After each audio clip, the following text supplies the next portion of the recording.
Hello students, it is your third poem on his blindness and it is composed by a famous writer John Milton. John Milton was born on December 9, 1608 in London and he died in 1674. Okay? This poem is written in the form of sonnet. Do you know what is sonnet? A poem of 14 lines is called sonnet. Okay? And it is an Italian sonnet. There are two types of sonnets, Italian sonnet and Shakespearean sonnet. So it is an Italian sonnet. It consists of an octave and a sestet. It consists of an octave and a sestet. Octave means a poem of 8 lines and sestet means a poem of 6 lines. यानी कि यहाँ पर sonnet जो है on his blindness ये इस तरीके से लिखा गया है कि फर्स्ट इसकी 8 लाइन्स में है इसके स्टैंजा और लास्ट वाला जो स्टैंजा है वो 6 लाइन्स का है. तो 6 and 8 14 और 14 लाइन्स का ये सोनेट है, इटालियन सोनेट. ओके, तो ये तो आपने ऑन हिज ब्लाइंडनेस पोएम कहे हुआ. अब इसका थोड़ा बैकग्राउंड देख लीजिए कि इस पोएम में है क्या. कि जो मिल्टन है, जॉन मिल्टन, ये ब्लाइंड हो गए थे बहुत अर्ली एज में. अर्ली एज में ब्लाइंड हो गए थे.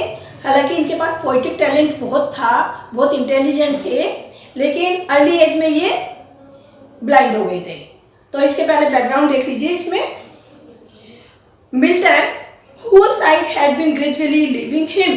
मिल्टन जिसकी आईसाइट में आंखों की रोशनी ग्रेजुअली धीरे धीरे कम होती चली गई, यानी कि खत्म होती चली गई. became totally blind at the age of 44 in 1652. और 44 की एज तक तो ये टोटली ब्लाइंड हो गए, यानी कि पूरी तरह से ब्लाइंड हो गए. धीरे धीरे ग्रेजुअली उनकी आईसाइट कम होती चली गई और 44 की एज तक तो वो ब्लाइंड हो गए.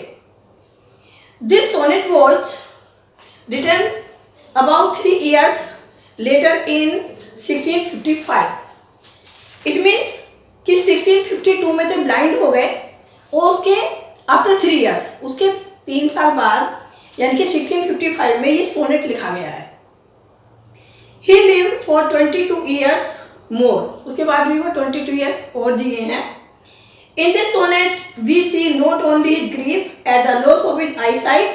इस सोनेट में ना केवल हम उनका दुख देखते हैं कि जो उनकी आईसाइट में जाने के बाद, आंखों की रोशनी खत्म होने के बाद जो उनका दुख हुआ, ना केवल वही देखते हैं, but also make submission to the almighty will. बल्कि जो अलमाइटी विल है, भगवान की इच्छा के सामने वो कहता है कि जो भगवान की इच्छा हो बिल्कुल सही है. He concludes that they also serve who stand and wait.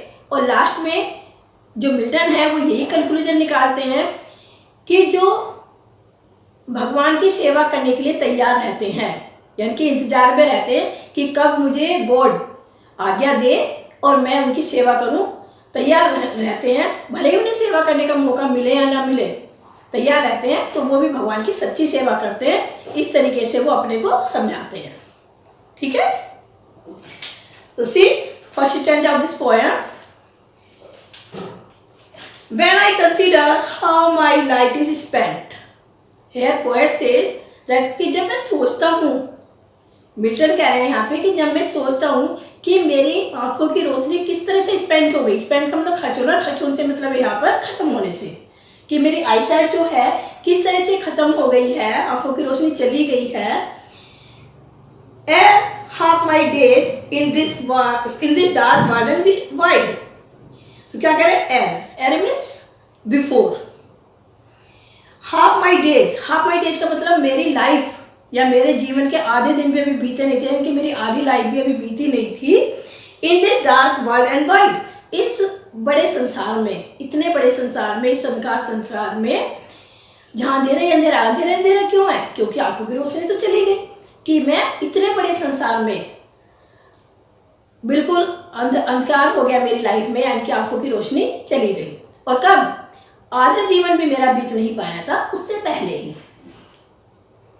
And that one talent which is that to hide, और क्या कह रहे हैं, और जो मेरे पास एक टैलेंट है, जो मेरे पास एक पोइटिक गिफ्ट है, भगवान का दिया हुआ पोइटिक गिफ्ट है, टैलेंट है, which is death to hide, जो मेरी डेथ होने पर खत्म हो जाएगा, यानी कि छिप जाएगा, हाइड हो जाएगा, इट मीन छिप जाएगा।